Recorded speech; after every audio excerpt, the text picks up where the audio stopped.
Ar kādām sajūtām pret tām valstīm, kuras vēl ir jūsu? Nu, ja mēs skatāmies tehniski, tad attiecīgi man dzimtene ir ASV, bet tur es tikai esmu dzīvojis 11 mēneši aptuveni, un man īstenībā nav nekādas atmiņas no tā perioda, tie bija man pirmie 11 mēneši savā dzīvē. Tātad pret man saucamo dzimteni man ir, es to, ko redzu caur televīzijas ekrānu, un no tā es īpaši emocionāli netiek aizkustināts, kad runiet par ASV, jo man nav emocionāla atmiņa no manas dzimtenes. Tā veidā es gribu teikt, ka man emocionālā dzimtene ir Latvija. Es uzaugu latviešu ģimenē un latviešu saimē un garā, un attiecīgi tā ir man dzimtene. Tad ir tehniski, protams, tā nav. Zviedrija man, protams, vienmēr asociēsies ar bērnību, ar piedzīvojumiem un ar dēkām un tam līdzīgi, bet man vairāk Zviedrija saista dabu un pilsētu un ainavas vairāk nekā tā tauta. Kāpēc jūs izvēlējāties militāro karjeru? Vai tas ir kaut kas saistīts ar tēvu stāstiem par Afganistānu, vai tas ir bērnības sapnis? Kāpēc? Es zināju, ka šis jautājums būs, un man vienmēr tikpat grūti atbildēt ar šo jautājumu. Likteņa sakritība varbūt mazliet romantisms, varbūt arī spītīgums, varbūt arī jaunības dūlums varbūt arī. Nu, lieta bija tā, pirmkārt, es gribu teikt tā, es nepieņemu Zviedrijas pilsonību, jo es negribēju dienēt militārā dienestā Zviedrijā. Jā, un tagad šeit esmu 9 gadus dienu bruņotajos spēkos, bet ar lielu atšķirību, nevis svešā, bet savā. Tā ir liela atšķirība. Es nevaru iedomāties sevi dienēt jebkurā citā valsts armijā vai saucamā leģionā vai kā algotnis būt. To es nevaru vienkārši iedomāties. Vissvarīgākais iemesls bija tāds, ka strādājot aizsardzības ministrijā, es redzēju, ka visi ļoti daudz kritizēja toreizējo aizsardzības spēku vadību, kā arī zemesardzes vadību kritizēja.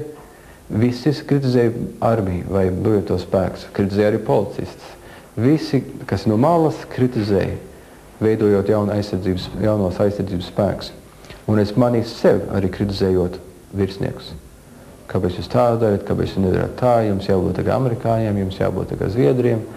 Un es pieķeru sevi, kad es esmu kritizētājs. Un ļoti viegli kritizēt. Ir ļoti viegli, bet nākt ar priekšlikumiem vai būt pašam gatavam strādāt, tas ir grūtāk. Tur tad pēkšņi viss pazūd. Kritizēt, tad pienāks 100 cilvēku un pazūd, tad strādājam, tad visi ir pazuduši. Tad es sevi pieķēru pie kritizēšanas, un tad es tā padomāju par sevi, pie šī lieta var darīt tikai sekojušās lietas. 1, beigt kritizēt. 2, iziet ārā no šīs sistēmas vispārīgi un tādā veidā turpināt kritizēt, bet būt vismaz klusā, palākā masa, bet neesi aizsardzības ministrijas, ka tai tuvumā, var kritizēt mājās, un neviens tam nedzird. Numur 3, dar pats labāk.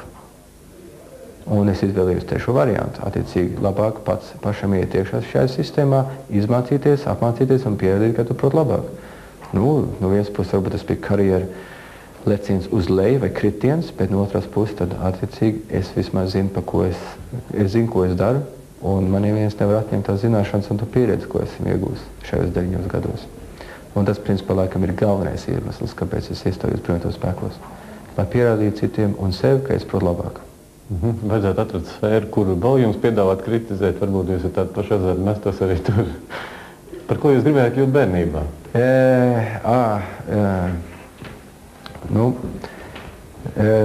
Arī nopietni runājot, pirmais amats vai profesija, ko es gribēju būt, kā bērns, bija indiāns, bet es toreiz vēl nezināju, ka tāds amats nepastāv. Es nebiju izlasījis ministra kabineta profesiju klasifikātoru laikam.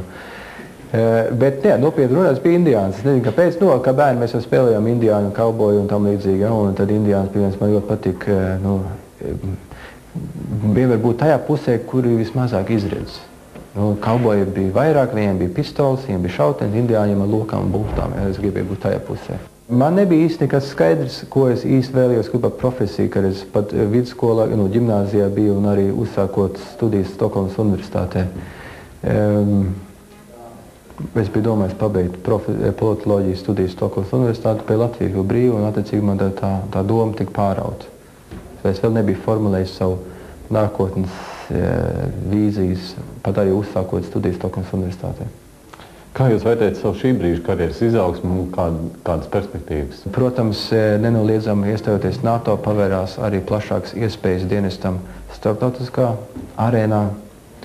Mums ir jānodrošina, iestājoties NATO, ļoti daudz amats un arī pozīcijas NATO reģionālo štābos, komitejās, apakšgrupās, darbgrupās, un virsniekiem, kam ir klasiskā militāra izglītība, kā arī angļu valodas un citas svešvalodas zināšanas, ir plaši izredzes, jā, nenoliedzami. Mans nākamais amats, ko es vēlētos pēc instruktora skolas komandieru amata, ir bataljona komandieris. Tas, ko es gribētu. Bet vai tas tā būs, to es nezinu. Nevienmēr personīgās intereses sakrīt ar dienestu interesēm. Kā mēs Latviju šobrīd, 2002. gadā, izskatāmies kā armija uz NATO dalību valstu armiju fona? Mēs esam spēcīgāki nekā Luksemburgas armija. Bet nevienmēr skaitliskais sastāvs vai arī, ka tehnoloģijas nenorāda to, ko mēs, tā stiprumu.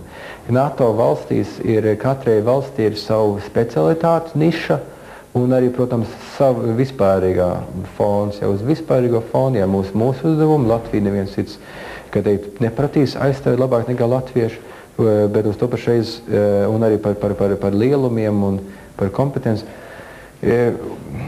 Protams, ka mums vēl tādas ceļš, kur iet. Mēs esam tikai uzsākuši savu, mēs 10 gadus attīstamies. Tikai pēdējos 2-3 gadus esam saņemuši pietiekami naudas līdzekļus vai budžeta iedalījumus, lai varētu attīstīties. Uz to pašreiz mums nav tā problēma, kā daudzām citām NATO valstīm, kā likvidēt vecu ekipējumu. Mums nav vienkārši viņi. Ja, tas ir milzīgi, piemēram, jaunām NATO dalību valstīm, Polijai un Čehijai, viņiem ir milzīgas liels problēmas likvidēt veco bruņtehniku. Ļoti daudz naudas aiziet, lai likvidētu tos tankus, vecos un bruņtehniku, kurus mums nav. Viss, kas ir relatīvi. Katrs dara savējo, un Latvijas loma vēl nav pilnībā definēta NATO sastāvā, bet mēs ejam uz to virzienu, mums būs specialitātes, par ko mēs atbildēsim. Mēs esam ļoti profesionāli sapieri, jo ar to, ka Latvija jau ir no Pirmā un gan Otrā pasaules kara ir ar nespraksušām munīcijām, mums ikdienā ir prakse, attīrotot, tad mūsu sapieri ir ļoti augstā klasē, salīdzinot ar citām valstu armijām, un arī militāra policija, un arī medicīna, karmedicīna. Mēs esam pietiekami augstā līmenī. Vienkārši mums skaitliskais sastāvs nav tik daudz kā Amerikas armija, mums arī neprast to. Un latviešu karavīrs savā būtībā ir daudz labāks karavīrs nekā tos karavīrs, ko es esmu pats personīgi redzējis misijās Bosnijā, piemēram, nekā zieru dāņu, kur vēl bija tur poļi. Latvieši vienkārši labāk karavīri, individuāli. Viņiem ir lielāka pašaizliedzība un lielāka atdeve savu uzdevumu izpildē. Tā ir man personīgā pieredze, un tie man uzskata, protams, ļoti subjektīvi, bet es tam pilnīgi ticu. Es melot, ja es teiktu, ka visi karavīri, kas man ir bijuši pakļautībā, ir bijuši 110% ultrapatrioti. No otras puses, tad visiem jau nav nepieciešams. Es personīgi uzskatu, ka labākā patriota izpausmes, kas ir bijis pēdējos gados, ir mūsu ledus hokeja līdzjūtēji. Tā ir vislabākā patriotisma izpaušana. Tas ir 21. gadsimta patriotisma izpaušana. Un to vajadzētu atbalstīt un attīstīt. Daudz labāk ir aizvest vidusskolas autobusu 60 vidusskolniekus tagad nākamgad aprīlī uz Helsinkiem, uz ledus hokeja spēlēm, nekā nolasīt referātu par Latvijas valsts, vai par iemesliem, kāpēc jāmīl savu valsti. Ja, tas ir viens ir garlaicīgi, būsim atklāti, ja, vidusskolniekam tas būtu garlaicīgi. Un otras puses aizbrauc 60 jaunieši uz hokeja spēlēm uz Helsinkiem, viņi mīlēt savu valsts daudz vairāk pēc tā, nekā pēc tā referāta. Jūsu ikdienas darbā izdevās ievērot šo principu? Es esmu bijis ar karavīriem skatīties ledus hokeju, jā. Tas bija 98. gadā, ko mēs spēlējām pret Krieviju, jā, tas bija sporta pilī, jā. Obligātā dienesta jēga, kā to vērtējat jūs, ko iegūst paši puiši un ko Latvijas valsts? Armija aizņemās vienu pilsoni uz 12 mēnešiem, un mums tad attiecīgi ir jāapmāca šo pilsoni, veikt zināmas funkcijas, lai varētu izpildīt valsts aizsardzības funkcijas vai lietas kara laikā vai krīzes laikā. Tā ir tā 20. gadsimta metode, kas ir bijis visu laiku, jo mēs mazliet mainīsim tagad to izpildu ar nākamo gadu, ar janvāru. Ko cilvēks iegūst? Cilvēks iegūst papildus zināšanas par sevi un par citiem, iemācās arī attiecīgi izmantot kaujas tehniku, vai tas ir labi vai slikti, to es īpaši nevaru pateikt, attīst savu fizisko spēku, kā arī iemācās strādāt komandā, tas ir galvenokārt. Tā ir tā lielākā atšķirība no vecās sistēmas uz jaunās sistēmas. Es vēlētos labprātīgi pēc gada šo jautājumu atkal atbildēt, ja? Jo vai šis te strādājas vai nē. Mans runa par profesionālo militāro dienestu un obligāto militāro dienestu iet roku rokā. Patreiz vislētākais veids un visefektīvākais veids izveidot vienu aizsardzības sistēmu Latvijai ir izmantot obligāto militāro dienestu. Tas vienkārši mums izmaksā lētāk. Bet, protams, ka zūd zinām jēgu vārdam obligātām militāram dienestam, ja ne visiem nav obligāti šo jādara. Tad, protams, ir cilvēki Latvijā, jaunieši, kas uzsaka, kāpēc man un kāpēc ne viņam. Tad es uzskatu no personīgā viedokļa, tad, kad ja ne visi, tad kādā veidā izstrādāsim kritērijas tiem, kam ir jāiet. Viens likums visiem. Es varu apmācīt jebko. Obligāto dienestu ir profesionāla militāra dienestu. No apmācību viedokļa nav starpība. Vienīgā starpība ir, ka tam profesionāla militāram dienestam ir vairāk naudas, ko tērēt savā brīvā laikā, nekā obligātā militārā dienesta karavīram. Kā ir tā saukto ģedavšķinu, jeb kā jūs to ļoti simpātiski sauc par opismu? Opapismus. Kāpēc es viņu sauc, vispirms komentārs, kāpēc es viņu sauc par opapismu. Vislabākais veids, kā samazināt vai iznīcināt kaut kādu slikto, ir principā sākt viņu apsmiet. Jā, jo attiecīgi, kurš grib izpildīt kaut ko, pa ko apsmēja. Ģedavšķina saucamā arī ārpus reglamenta attiecības, kas ir plašs jēdziens, protams, pastāv. Ne tikai armijā, pastāv arī civilā sabiedrībā. Man ir arī ļoti daudz pozitīvu piemēru. Mēs arī iesvētam instruktoru skolā. Mums ir instruktoru solījuma vakars, kas arī ir viens tāds veids, kā iesvētīt. Viņš pastāv. Vienīgi es uzskatu, ka labākais veids, kā cīnīties pret to, ir apgaismošana, ir apmācīt visu šo un runāt par šo. Nevis mēģināt to noslēpt, nemēģināt to novērst, un sliktas tradīcijas ir jāizvieto ar labām tradīcijām. Kas šodien ir Latvijas karavīrs? Kas 21. gadsimtā karavīrs ir vispār, vai cilvēks, kas gatavojas karam?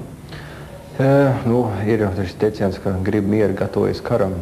Principā es arī uzskatu, ka tas ir ļoti trāpīgs definīcija, ka, ja grib novērst kaut ko, ja negrib pieļaut kaut ko, ka jānotiek, ir jābūt gatavam to darīt.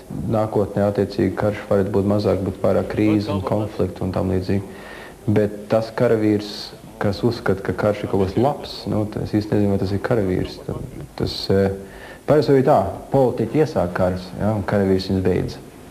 Jo, principā, karavīrs zina, kas tas ir pa posti, un tas politiķis vai attiecīgi valsts vīrs, sliktais vai labais, attiecīgi sēž savā bunkurā un īsti nezina, kas tur notiek tur ārā. Ja, un tā viedokļa karavīrs visvairāk grib mieru. Kas ir karavīrs nākotnē 21. gadsimtenī? Tas ir multifunkcionāls cilvēks, kas prot ne tikai lietot savu ieroci, lai aizsargātu sevi, lai iznīcinātu draudu pret sevi, pret citiem, bet arī, proti, palīdzēt. Diemžēl pasaule ir nežēlīga un varam daudz brīdi ir spēks, tāpēc karavīram jābūt gatavam arī pielietot to. Jūs esat studējis politoloģiju. Politoloģija vai zināšanas par valsts, tas visiem nodara. Zināt, kā strādā valsts pārvaldes, salīdzinot ar citām valstīm un tādā veidā kļūst, principā, par labāku pilsoni. Sevišķi, kad ik pa 4 gadiem kaut ko jābalso, lai izprastu. Tā viedokļa man visvairāk tas ir palīdzējis, vai arī palīdz un interesē. Nākotnē varbūt pabeigšu tās studijas, arī man patreiz tā izglītība, kas man patreizajā amatam un profesijai pietiek. Varbūt nākotnē, bet par politiķi es stipri apšaubu. Es priecāšos pēc gada jūs atkal satikt un runāt par tām lietām, ko jūs teicāt gribot. Paldies par sarunu. Paldies. Šodien personas kods bija Cēsīs, un es sarunājos ar Nacionālo bruņoto spēku kapteini Ilmāru Ati Lejiņu. Bet rīt sarunāšos ar Latvijas Alpīnistu savienības prezidentu un aktieru Edgara Liepiņa dēlu Kristapu Liepiņu. Tiekamies rīt!